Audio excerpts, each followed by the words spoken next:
Good afternoon. I am calling to order or calling back to order, I guess. We recessed yesterday, this session of the Portland City Council. We have people online. It is 2:01 p.m. on October 30th. It is so good to see you all back here. It's like we were here just an hour ago. Rebecca, can you please call the roll?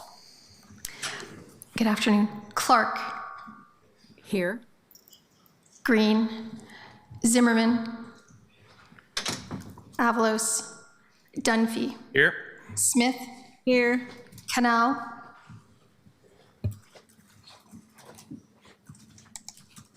Councillor Canal, are you here? There he is. Here. Thank you. Ryan. Koyamaleen.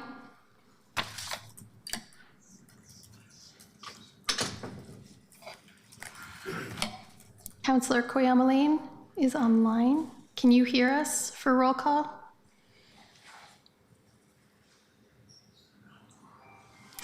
Murillo. Here. Novick. Here. Pertlegany. Here. Does that give us 7 without Councillor Koyamaleen? I'm here. Thank you, Councillor. Okay. And Lindley, could you please read the rules of decorum? I will. Welcome to Portland City Council. To testify before council in person or virtually, you must sign up in advance on the council agenda at www.portland.gov/council/agenda. Information on engaging with council can be found on the council clerk's webpage. Individuals may testify for 3 minutes unless the presiding officer states otherwise. Your microphone will be muted when your time is over. The presiding officer preserves order. Disruptive conduct such as shouting, refusing to conclude your testimony when your time is up, or interrupting others' testimony or council deliberations will not be allowed. If you cause a disruption, a warning will be given. Further disruption will result in ejection from the meeting. Anyone who fails to leave once ejected is subject to arrest for trespass. Additionally, council may take a short recess and reconvene virtually. Your testimony today should address the matter being considered. When testifying, state your name for the record. Your address is not necessary. If you are a lobbyist, identify the organization you represent, and virtual testifiers should unmute themselves when the council clerk calls their name. Thank you. Thank you very much.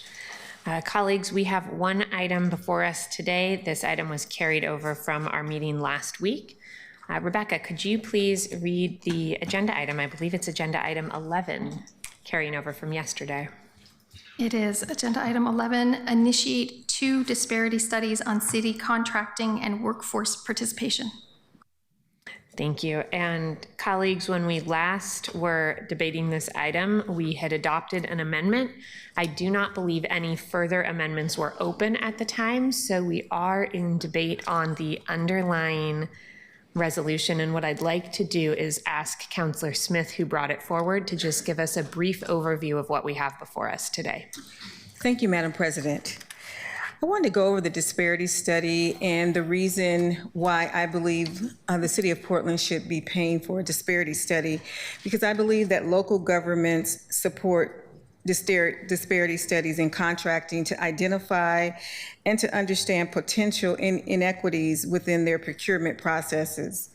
By doing so, we can develop targeted strategies and policies to address these disparities and ensuring that minority and women-owned businesses are given fair access to government contracts.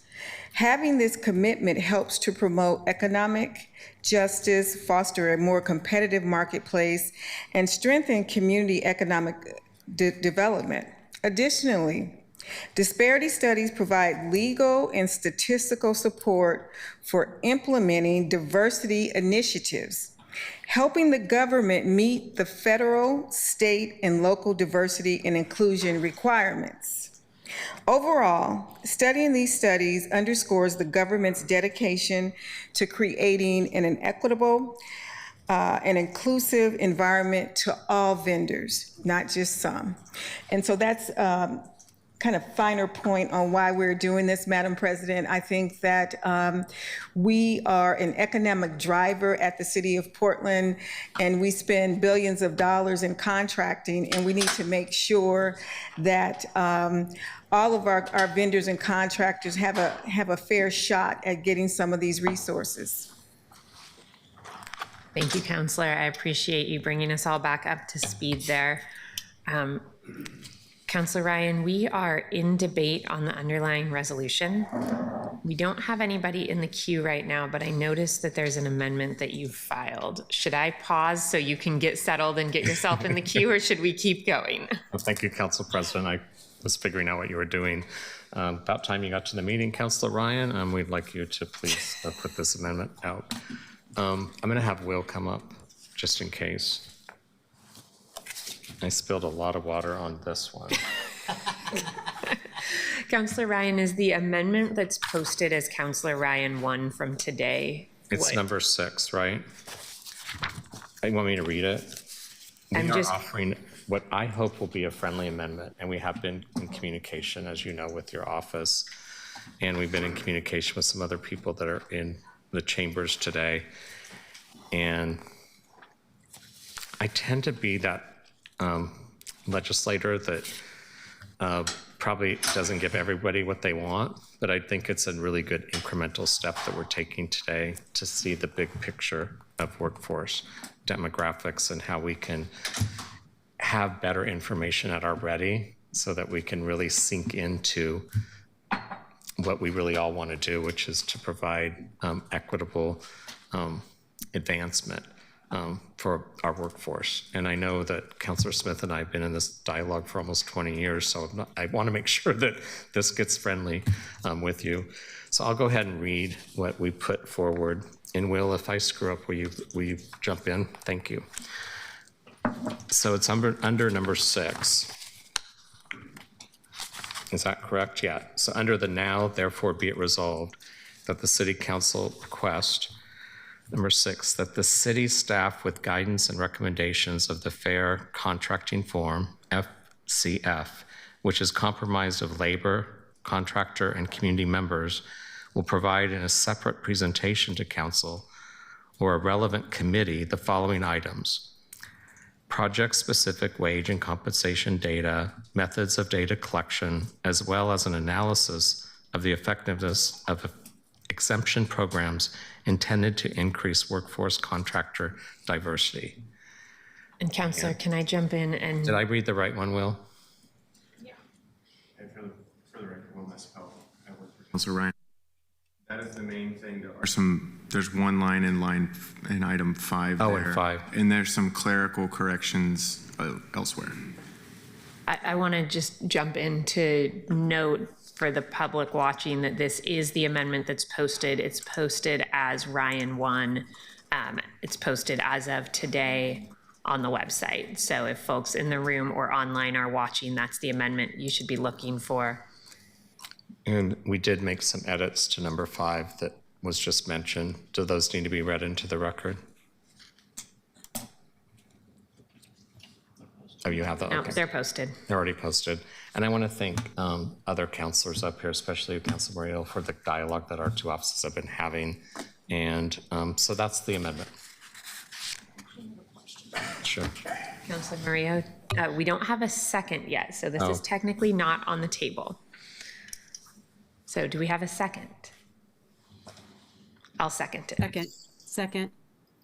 Okay, Counselor Clark. Where'd that come from? Oh. We have a few colleagues online right now. So we are now in discussion to the amendment. And I want to just pause and say to Lindley, I know that we don't need to open up public testimony if we amend something in a small way. I'm looking to you to know if we need to open up public testimony with this amendment or if this amendment is fine with the testimony that we have previously taken on this item.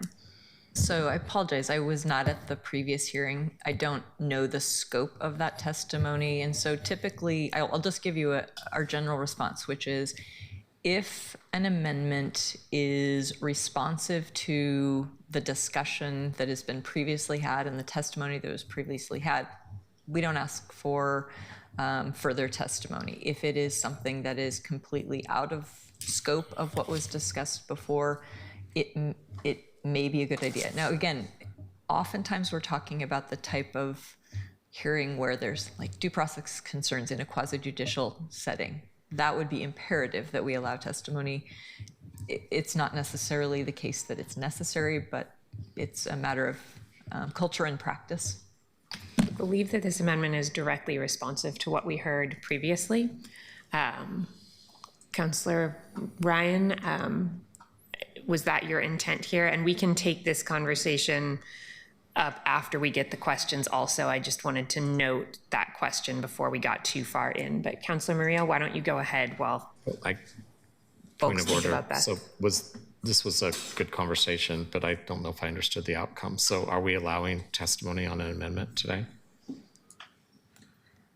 That's really up to council. It sounds like we can, but we don't have to based on the scope. Okay, I'm used to us having testimony on an amendment in general, but Councillor Smith? I think we should be allowed to have other people come and speak to this because this is dramatically different from what we talked about. Okay, hearing the request from these two counselors then, Rebecca, can you open up public testimony? And we're gonna take the conversation from counselors who are here to give the public a couple of minutes to sign up if they'd like to speak to this amendment. Councillor Murillo, go right ahead. could you stay up in case I can't answer the question as well? Yeah, I think I have some Really? questions that would be helpful if they were addressed in the testimony. I think what I learned in the coming days after these amendments were brought forward was that first, this was heard in committee 3 times. Is that correct? And these amendments were not brought forward during committee, and then they were brought forward to full council. And I think I generally agree with the underlying principle after having sat with it about making sure that we're also taking a look at whether or not employees, not just contractors at the top, are actually getting the benefits of disparity studies and evaluations. A question that I think I need answered with this new amendment is around how this impacts organizations of color, women-led businesses specifically, or does this apply to all businesses? Because if not, it seems like this is adding an additional requirement for women-owned businesses and businesses of color that is not applied to other businesses. That's a great question. I thought it was all. Am I missing something? And on the amendment part, I just want to speak to that for a minute. Like, why does this suddenly come now? Yeah. I think in this form of government, when you're not on a committee and you don't realize it was read 3 times and you just don't know about it until it lands with full council, I think we're going to have moments like this. I think that's just natural. Yeah, I think if we can get confirmation that this applies equally, I think I would feel a little bit differently about it, but I would like to, hear the testimony and hear what folks have to say about that. I want workforce to be comprehensive for all contractors, not just those that are identified under COVID that they're minority or women-owned. And I was under the assumption that it was for all. What does your language say?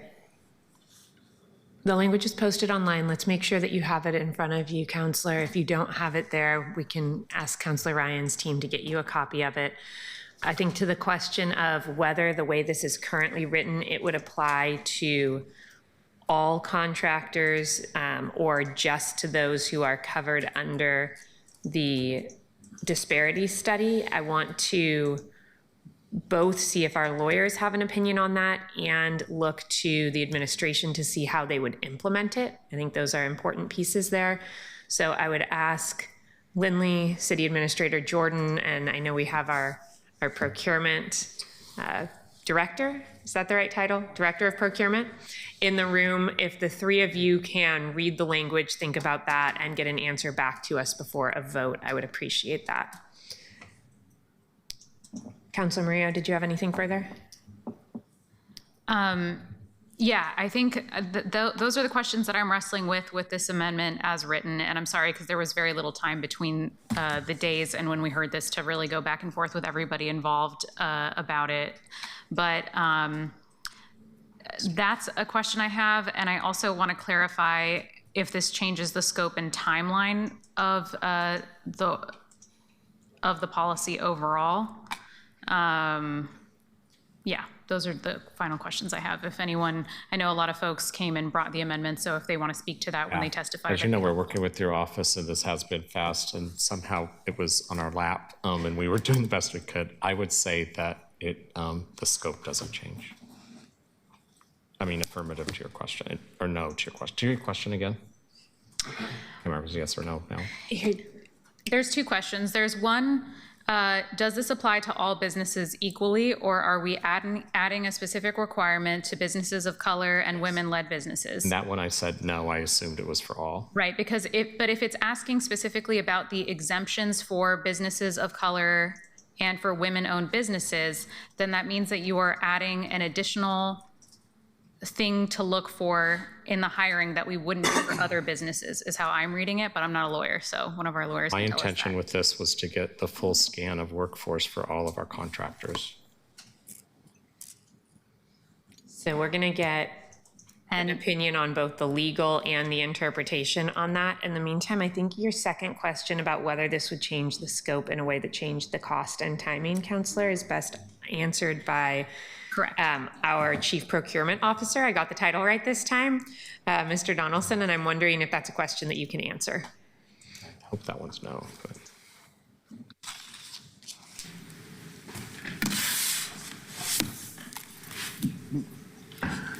Good afternoon, Council President, Councilors. My name is Sylvester Donaldson. I'm the Chief Procurement Officer for the city. As it relates to the analyses of wage and compensation, that would bring the cost back to well over $1 million. The process in which we recommend, that's been recommended by council offices, is to use the existing methods in order to be able to give you the information you need to make the decisions possible and create clarity, but also allow for maximum participation for all those who are impacted.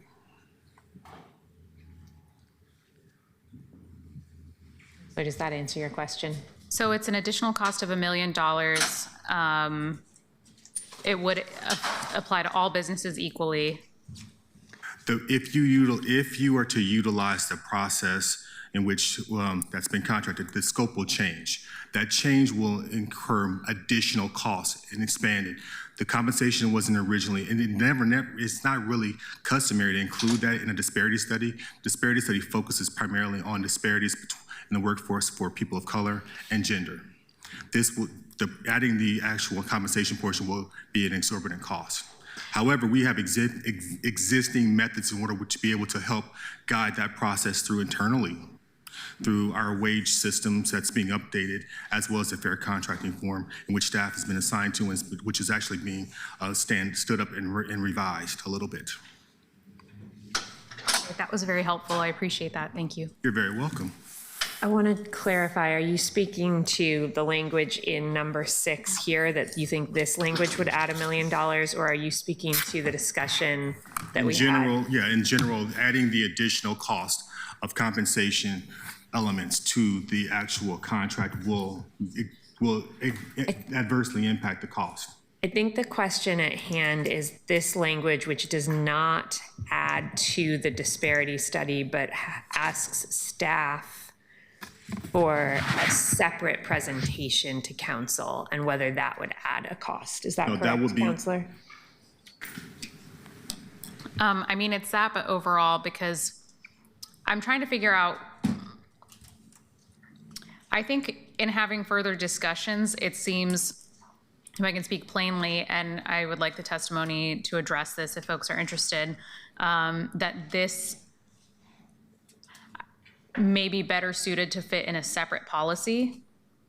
If it derails this one too much, or it adds too much additional cost when it's already been worked out, and I don't know if Councilor Smith is interested as Labor and Workforce Committee to committing on working on something like that with me that goes over some of the amendments that were brought forward in a separate policy. I'm a little bit concerned about how this is written as of right now and the potential impacts of it. Yes. So I'm just trying to work through this in real time. If this can be put in a separate report, separate from the disparity study, yes. And I'm going to be working on a wage staff, a resolution next month. And maybe we can put this as a part of the wage staff resolution. If that was something that you're interested in, just based on what we've heard from you and the impacts that it would have on this policy, I would be happy to work with you on that more in depth and bringing in the amendments and changes that were proposed by labor leaders just a few days ago, if that's something you'd want to work on. Councilor Murillo, I just want to address what the council president says as a point of order. You were very clear about what you said, but it doesn't direct it to a separate report in this form, the way the language is. There's nothing in here that says it's going to be separate. It's included in a disparity study. But if it is included, and we have to include all the other wage information, it's going to cost us another $1 million. I think we need to be very clear about what we're doing. And I'd also like to hear from contractors about this. I see Maurice Raming in the audience, and you're a labor contractor, correct? We will get public testimony in just a few minutes. we will get to public testimony. I'm trying to figure this language out and what it's saying, what it's directing us to do. You said it directs us to a separate report, but it doesn't say that in here. The language, Counselor, that I'm reading on the second and third line says, will provide in a separate presentation to council or a relevant committee the following items. In a separate presentation, but it doesn't say that it's a separate report. It says it's a part of the disparity study, and that's what's causing the issue. We need to get a clear answer on how this will be implemented so that we can understand that. Councilor Murillo, if you're done with questions, I want to go to Councilor Novick. Councilor Novick? Thank you, Madam President. I had a couple of questions, one question and one question/comment. It says the separate presentation will include project-specific wage and compensation data, and I was just wondering what universe of projects was that meant to address? All projects of all kinds, or a subset for like analysis purposes? Councilor, can you speak to your intent? The big picture intent here is that we have often only looked at disparity studies by looking at the general contractor's identification. Where I'm getting at trying to dig deeper into workforce in our contracting. And so getting that clarity on the data, demographic data on our workforce is imperative if we're going to actually make any headway in how we use our leverage of making contract decisions and trying to do something to build generational wealth for our workers of color in the city of Portland. I'm sorry for being dense. What I was focusing on is the words project specific. You're trying to define, is it for what type of project? Yeah, is it for all projects? Is it for some sample of projects? I understood this legislation to be all workforce projects. Okay. Projects, is that correct? Counselor? Yeah. And Murillo, are you in the same labor committee? Yeah. Me? No. Oh, you're not? Okay. And then I just wanted to sort of add my question/comment on the analysis of the effectiveness of exemption programs intended to increase workforce and contractor diversity. I've heard in the past 24 months about concern about exemption programs, period. And I'd be interested in studying the value of those exemption programs across the board. But in a sort of a way of sharing Councilor Murillo's concern, I'd be a little worried about only examining the exemption programs that are intended to increase workforce and contractor diversity if there's other exemption programs too. So I don't think that this would apply to minority contractors, but it would apply only to exemption programs that are addressed to workforce and contractor diversity. So I'd be, to be honest, I can't remember what some of the other exemptions are, but I'd be interested in pursuing an analysis of the exemptions, but maybe a broader one. Thank you, Counselor. Counselor Smith, yes? You're in the queue next, so. So, okay. Director, Could you tell me how many exempted programs are there? There's only, in the sense of contracts, there's only really one that's related to the contracts, the items that are going to be studied in the actual diversity study, if there's possibly an availability for that. And of those in the past two fiscal years, it's less than 5 exemptions that have been applied. So is this something, a report we can have done separately with our in-house people that would basically satisfy what Councilor Ryan is trying to solve for? That is correct. It will be, and that also will, that process will be ran through, of course, through the fair contracting form as a report to the council, as directed by the actual code.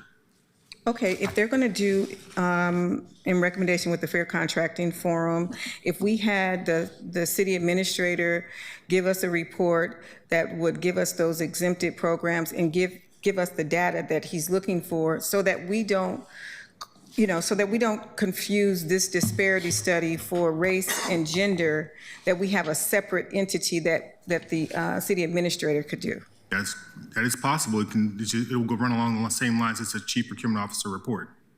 Okay. Be no different. Would that satisfy you, Councilor Ryan? I don't know.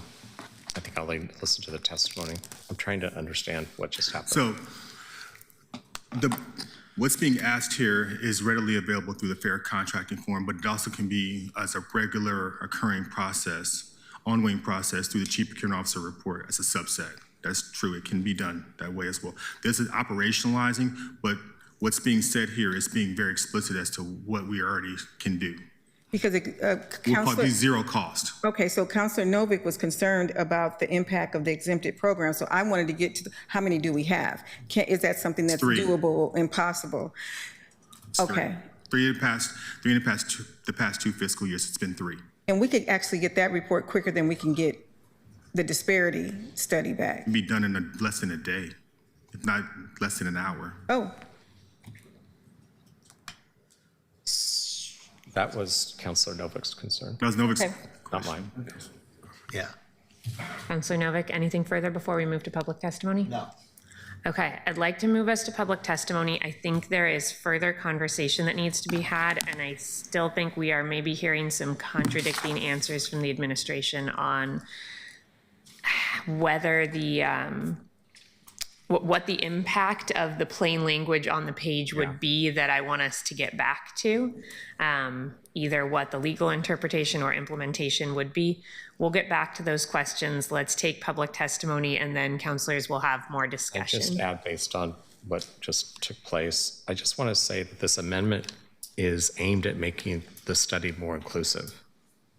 And I think that when we had our conversation yesterday, thank you for meeting with us in our office, Lester. It was a good dialogue, and you got that was my only intent. Let me clarify something. And if we already have this report, this won't add any barriers to the study, based on what I just heard. Counselor, I see Haley Blonsey on behalf of the service area coming up also, so maybe after our chief procurement officer answers, we can fill in any details there. You are correct, Councilor Ryan, that this report is regularly available. Although there's also some clarity and misunderstanding about what it is and how it's being applied.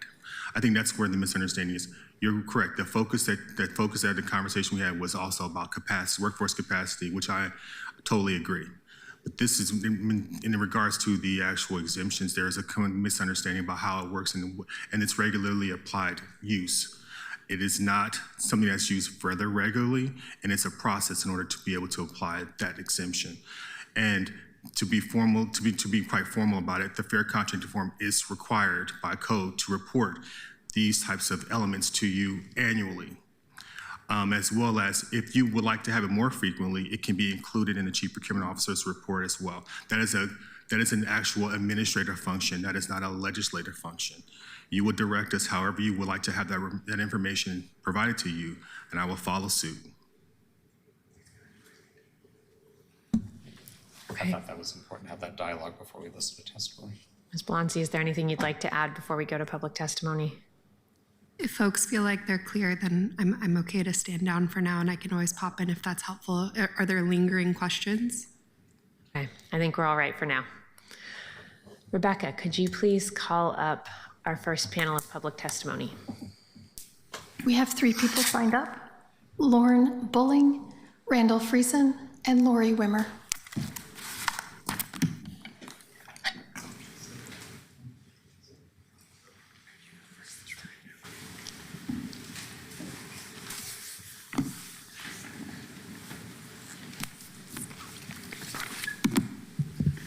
Mr. Bowling, go right ahead.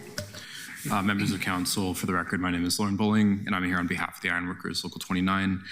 I think to echo what Councilor Ryan has noted, this is simply looking to improve the data that is coming back from the study. Notably, I think under 5 is to ensure that this data is made public so folks can have a look again once that disparity study is done and conducted. I think as well, we just want to take the time to thank you all as well for working with us on this. I think as well on point 6 to Councilor Murillo's question, this is aimed to be supplemental to what the study is. And as Mr. Donaldson had noted, this should not cost money as the staff can do it internally, and it sounds like quite quickly. We'd really like to make sure that for the folks who are being exempted in very few cases, are they actually uplifting the workforce like they say? Data should be used to address this and ensure that our policies are creating the outcomes that we want as a city. And I think as well, transparency and the ability for the public to look and address this is really important, especially as we go into a tough budget year for the city. Disparity studies are incredibly important, and we need to make sure that the data and outcomes from that are used to implement policy that will impact our workforce and our contractor base effectively. For us as labor, workforce is incredibly important, and I want to make the point that if we want to have a more diverse contractor pool, we have to have competent and qualified workers of color and women who can then step into that role. And specifically, again, for the COVID certification in Oregon, you must have demonstrated work experience or the relevant license to actually get that certification. So again, that is why we care so much about the workforce component, and that is simply to allow us to continue to build up our diverse contractor pool. Thank you. Thank you. Go right ahead. Yes, Lori Wimmer representing the Northwest Oregon Labor Council. I too would like to thank you all for your patience with us as we've come forward with our ideas, and we were sorry that we didn't know about it to do that in committee, which would be our normal process. I will echo a lot of what my colleague just said, and also really particularly thank Councilor Ryan and Councilor Smith for hearing us out. As I said before to you, we're concerned that in a very unaffordable city that our workers can afford to live here, and that means having access not just to a job, but a good job. And that's why it was so important to us that earnings be a part of this study. And I will confess that I'm a little bit confused, because it's either easy to access and you can get this every year, or it costs $1 million, but it can't be both. And then the final thing I would put on the record is, maybe it's my 30 years of lobbying in the state capitol, but we never put a particular vendor in our legislation at the state level, and I find it very uncomfortable to have this sole source, no bid, single vendor listed in the resolution. I'd be much more comfortable with some sort of open process that enables us to look for affordability, particularly if the things we're asking do have a higher price tag.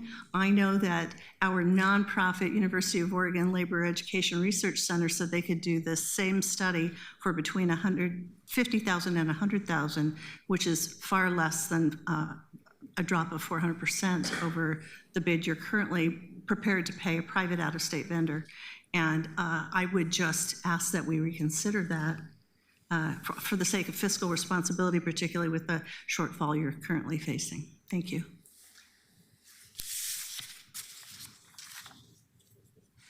Go right ahead. Thank you. Hi there. I'm Randall Friesen with the Columbia Pacific Building Trades Council, and I'm also going to echo a lot of what we just heard. One of the things I would touch on is that without an RFP process, it's really difficult to say what would and wouldn't cost.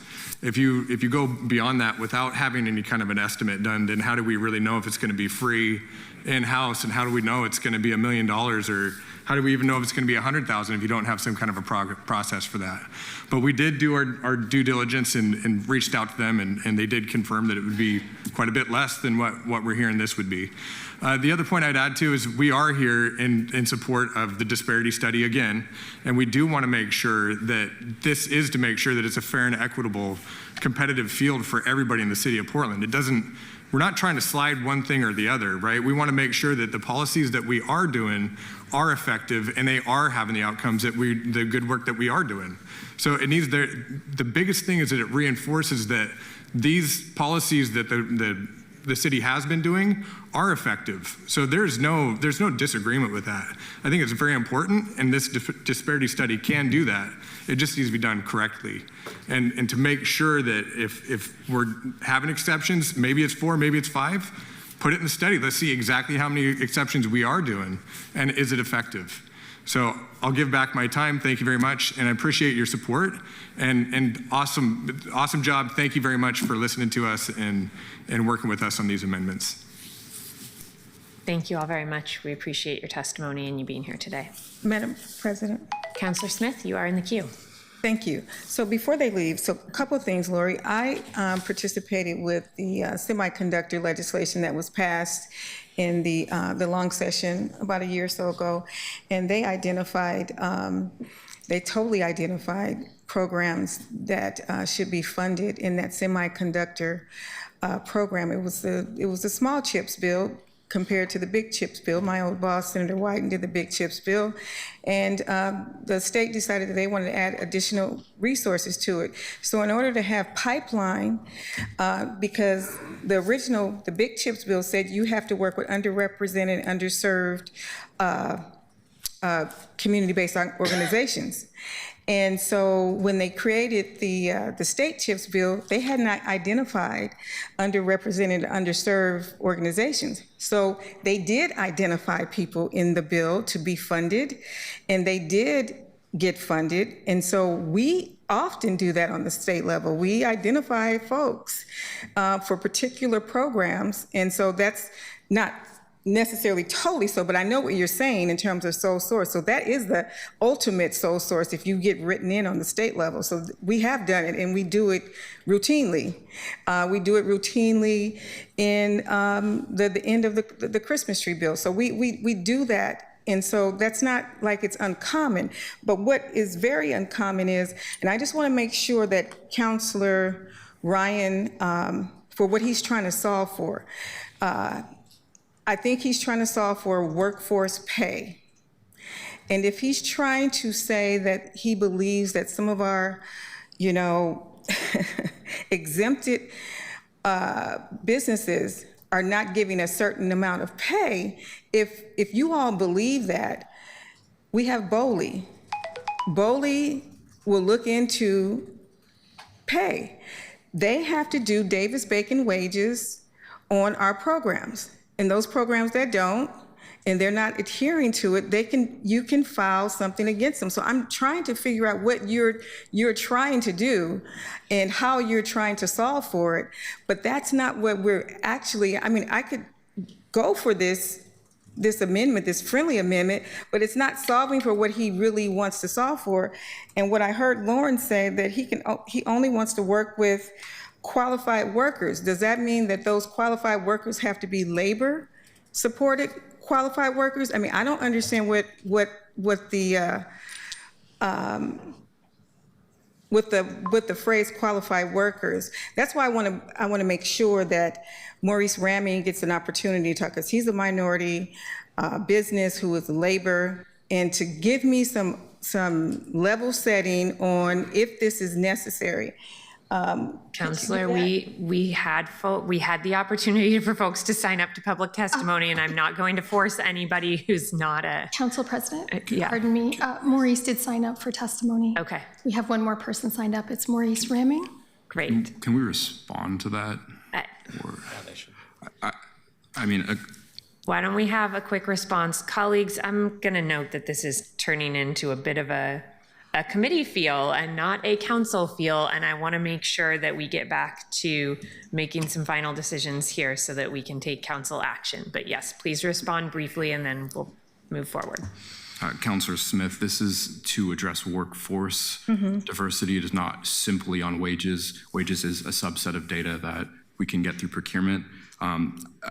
You're really misconflating what qualified worker is, and I did not say anything around union or non-union. A qualified worker just means someone who has experience in that field.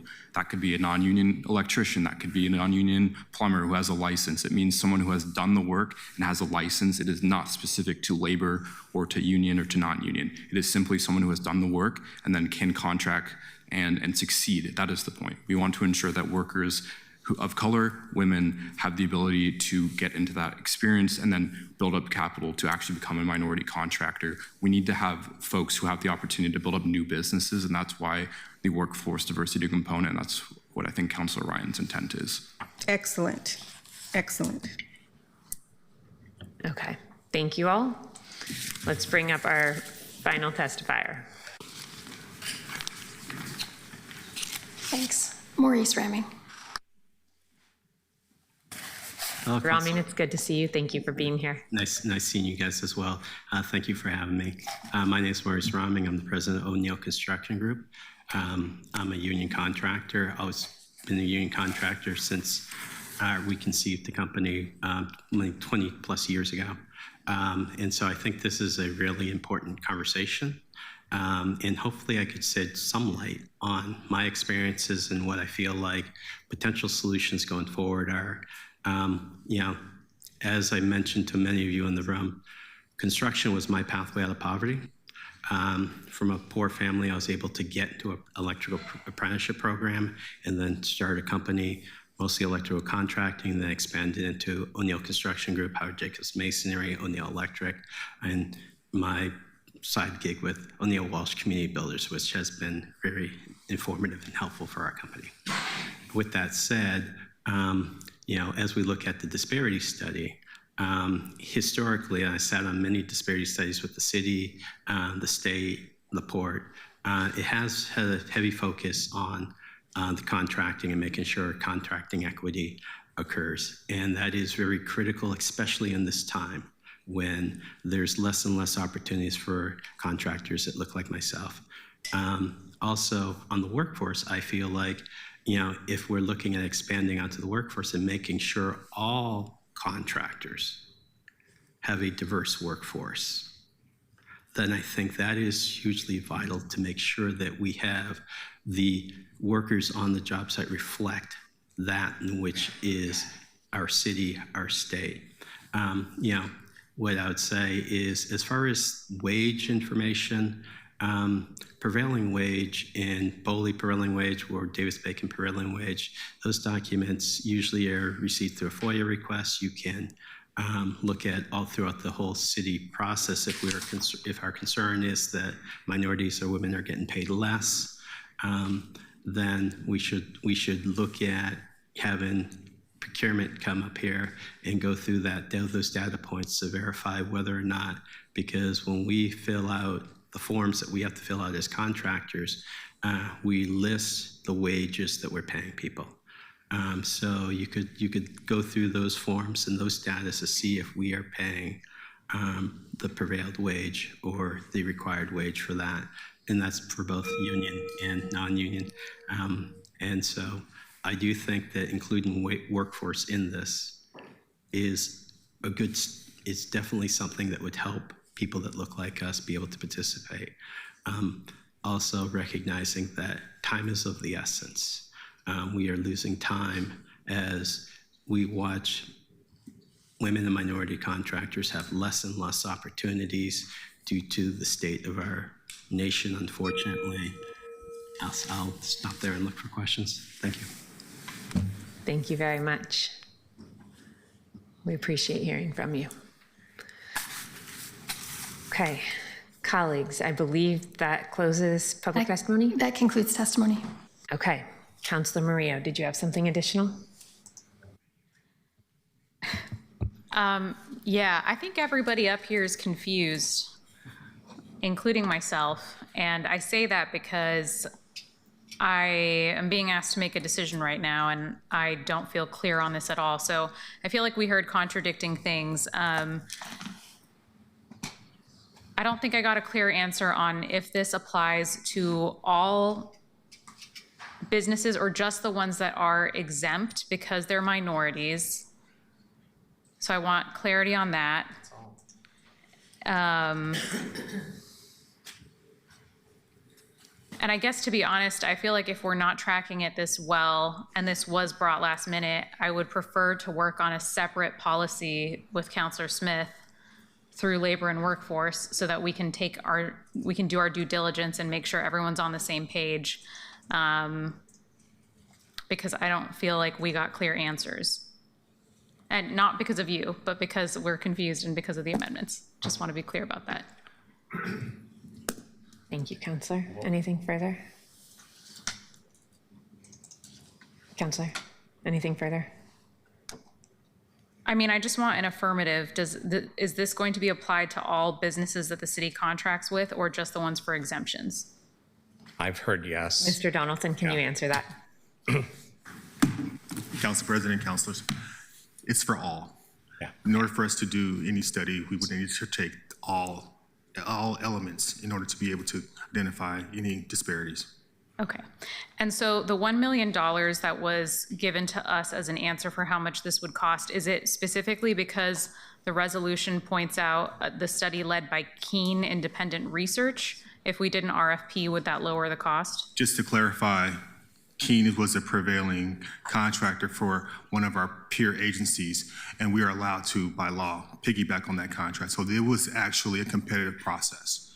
Okay. And the estimated cost to include those additional elements that are discussed as in terms of actual pay, equities, that could markedly increase the price considerably because it's outside of the current scope that was quoted by Keene in order for us to be able to proceed ahead with the actual market disparity.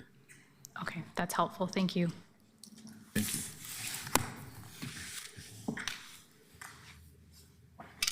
Colleagues, I'm not sure if that cleared up everybody's confusion, and if it did, maybe we don't need this, but I was planning to propose an amendment to the amendment. If it's not needed, then nobody will second it and we will move on and that'll be great, but if it's helpful, maybe we can take a second for it.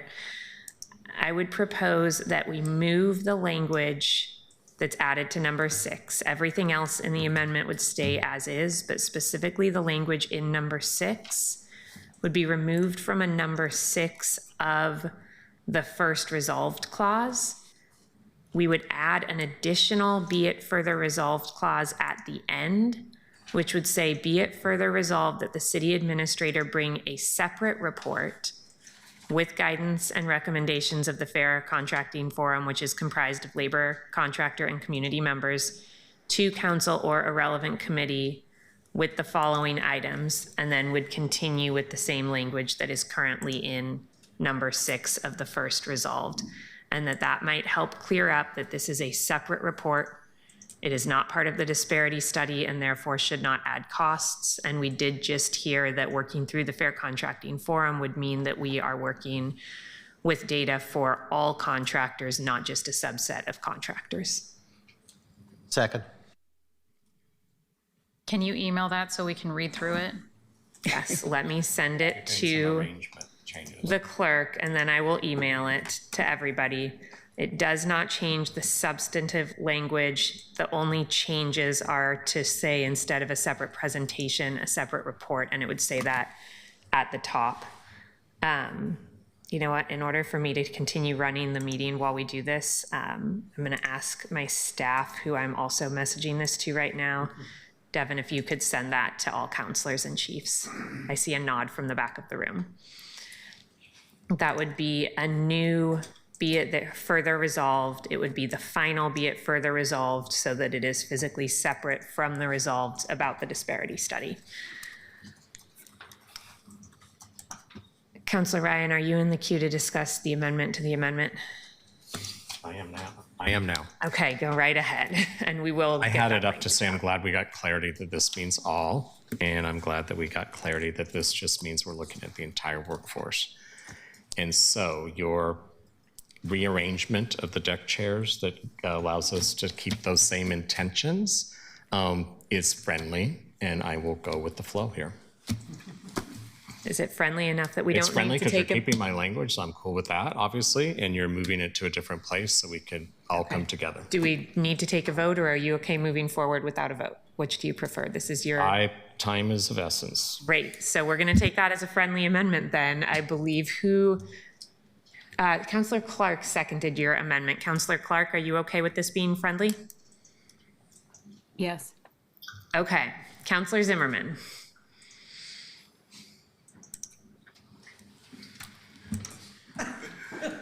Zimmerman, you're in the queue. Did you have something to add?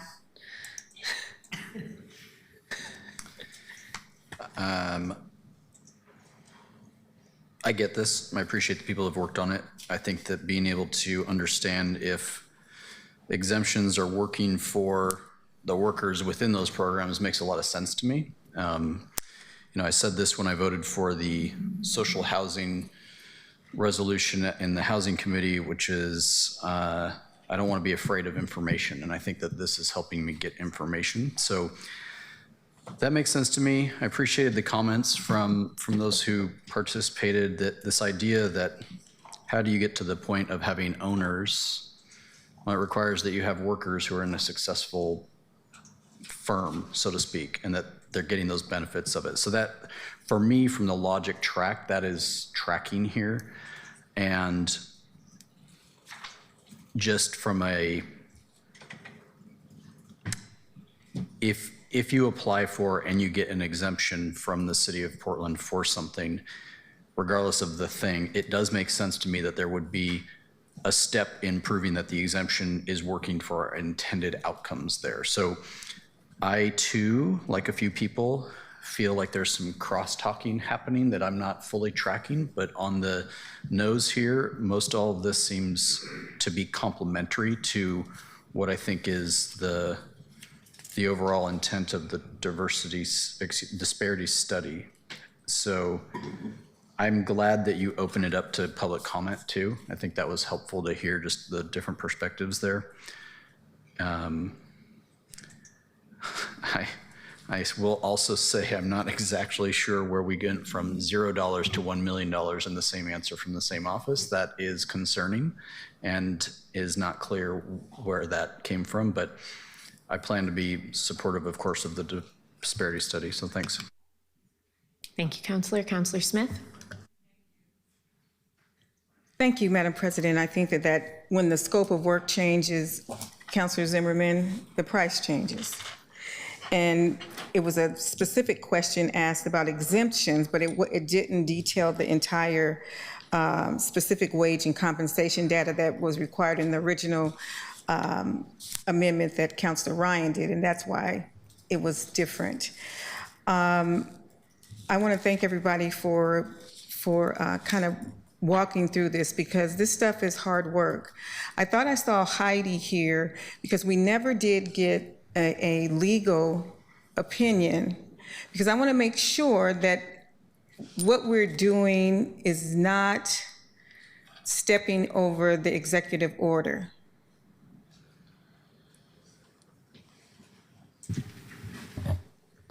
And the executive order is the one that the mayor did on diversity. For the record, I am not Heidi Brown. My name is Haley Wansley with the City Operations Service Area Senior Project Manager. Heidi did have to step out, but she did not flag any concerns about complications between those two pieces. We did offer up some language that is in your email, Counselor, with her review that would just help us make sure that we are able to follow through as drafted, but it's more clarifying language. I would say that if we can't get it in there today, it doesn't dramatically change the end result, but we wanted to be crystal clear about expectations and focuses within the study. But no, she did not flag any complications between the EO and what this item would do. Okay, thank you. Because I didn't want the mayor to come back and say, what you did, it has now caused me an additional problem. Thank you. Well, I will be amenable to this change, Madam President. Thank you for putting this in a separate category. Any other comments to the now amended amendment? Okay, seeing none, Rebecca, could you please call the roll on the amendment, which is the changes that were offered by Counselor Ryan with number 6 now moved to a final, be it therefore resolved, and the language of separate presentation moved to the top of that resolved to say a separate, what word did I use? Report. Clark. Aye. Zimmerman. Aye. Dunphy. Aye. Smith. Aye. Canal. Aye. Ryan. Aye. Koyama Lane. Aye. Murillo. Appreciate all of the back and forth that helped clarify this. Aye. Novick. Aye. Pertlegini. Aye. With the amendment is approved with 10 aye votes and 2 absent. Thank you, Rebecca. Colleagues, we are back to discussion of the underlying, what is this before us, a resolution? The underlying resolution now amended by Green won last week and Ryan won today. Councillor Smith, are you in the queue to discuss the resolution? Yes, I just wanted to tell my colleagues, in addition to this new amendment, that this work is very important. It really solves for some of the many things that we need here at the city by promoting fair competition, ensuring equal opportunity, complying with legal requirements, reducing discrimination and bias, improving economic development, enhancing transparency and accountability, identifying and addressing disparities. By supporting these 2 disparity studies, the City of Portland can accurately aim to create a more inclusive, transparent, and equitable contracting environment that benefits the entire community. And I wish you all could support me in this disparity study and vote yes for it. Thank you. Thank you, Counselor. And the attorneys just pointed out that I misspoke. Last week, we adopted a Smith amendment, not a Green amendment. There were Green additions to it. Counselor Canal, go right ahead. Thank you, Madam President. I wanted to first thank Counselor Smith, I was going to call you Chair, for the Labor Workforce Development, Smith, for the work that you've done in getting this to be here. I'm very proud to co-sponsor this alongside you and the entire committee, which I don't know has been mentioned enough, that all 5 of us were behind this. I will keep the detail out because I think most of it was covered either between Counselor Smith a moment ago or the testifiers, and I wanted to thank all 4 testifiers. But to say, simply put, we cannot fix what we don't measure. This is the very first step at doing a much larger program of work to ensure that we are being equitable in what we do as a city. And I'm very excited to be a part of not only this step, but all the rest of it to ensure that every business here in the city of Portland will get a fair shot, regardless of the nationality, skin color, gender, anything related to the ownership of the firms. So with that, I will be voting aye in a moment. Thank you. Thank you, Counselor. Colleagues, I'm not going to say a lot right now. I testified to this in committee and expressed many of the reasons I'm supportive there. It's actually the first thing I've testified on in somebody else's committee. I think it is that important. But I did want to take a moment just to thank our staff who found this opportunity for us. One of the first things that I said to the mayor when he brought forward the executive order that, of course, led to the need for this disparity study was that I could only be supportive of what he was doing if we very quickly moved to get the disparity studies we need to continue the programs that provide opportunities for everybody in our community. We knew that would be expensive, and I am grateful that our staff found an opportunity for us to partner with other local governments in the region to help us keep costs down at a time when our budget is very tight, while also doing this very important work that will ensure that we are providing opportunities to everybody in our community in the way that we spend our dollars at the city. So I am appreciative for the work in finding this opportunity. Councillor Zimmerman? Thank you. Similarly, Councillor Smith, thanks for leading on this, because I think we all remember when we were informed that we were likely going to have to, watch or support the mayor in that executive order, given the things that are happening at the federal level. And it's hard as a community to be told that the practice that we have set our values at in terms of uplifting parts of our community who've long been ignored by our own systems was challengeable, and that we couldn't lead that way if we wanted to still be in business with the federal government, unless we were able to take steps to start shoring that up. And I think that your leadership on this and not letting us just go by the wayside on those values, but find the route forward has been steadfast. It's been important. I think it's how Portlanders understand that it's not just the initial headline about an EO, it is then about the extra work that goes into it. And we were able to get this forward because of your eyes on the ball, so to speak. So thank you. Thanks to the entire Workforce Committee who stayed on it and helped us get through what is a challenging time, and how do we put Portland values forward when they're being challenged from DC with the largest microphones on planet Earth. So I think that's important, and I think this will help us remain a city hall that Portlanders can be proud of. Thanks. Thank you, Councillor. Councillor Ryan. Thank you, Council President. First, I want to start off by thanking you, Councillor Smith, and your team. You're out there for listening and considering these amendments for this needed resolution. I do think we made it more inclusive at this moment in time. I also want to recognize the hard work of our Chief Procurement Officer, thank you, Sylvester, and the procurement team to initiate these studies, find community partners, and to find savings. The amendment made in this resolution is simply allowing our city administration to accomplish our equity and workforce goals and hopefully not be hindered by financing.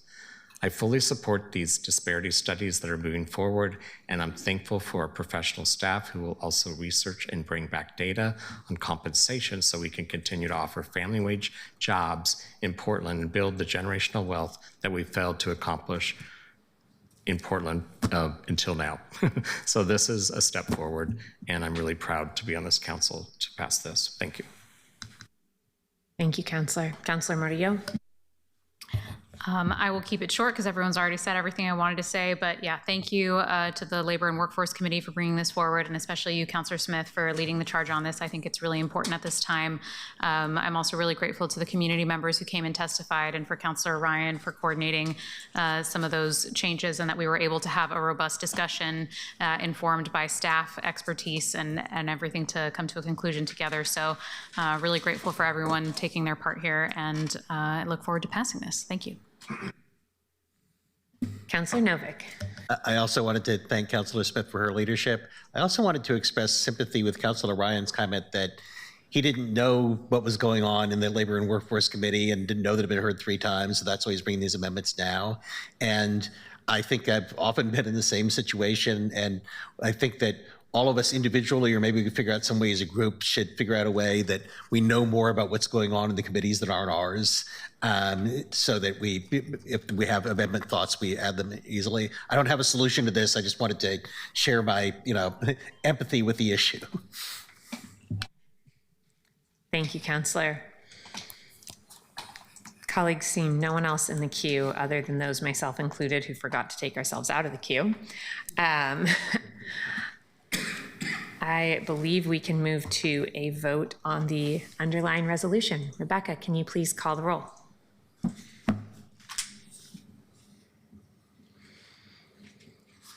Clark.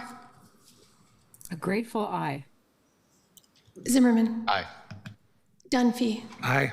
Smith. Aye. Canal. Aye.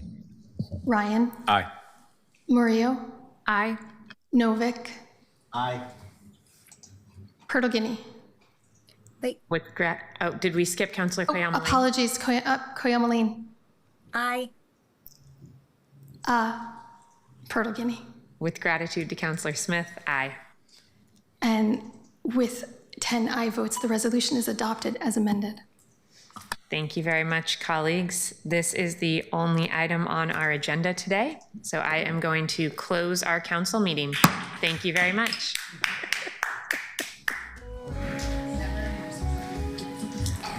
You gave us.